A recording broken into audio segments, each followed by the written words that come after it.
ये railway road वाला की भी इनकी दम है। भाई दीपेंद्र हुड्डा की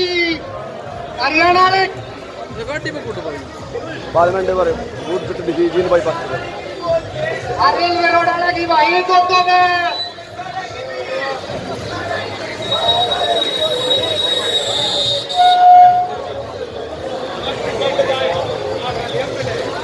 छत्तीसगढ़ का नारा है भाई दीपेंद्र हमारा,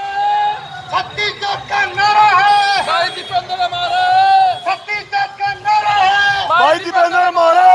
छत्तीसगढ़ का नारा है भाई दीपेंद्र मारे अब की बार दीपेंद्र सरकार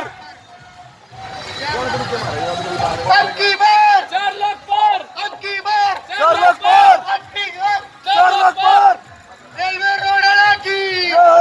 भाई दीपेंद्र हुड्डा की आने वाले सीएम की भाई दीपेंद्र हुड्डा की ना रेड दे रुक जाओ यार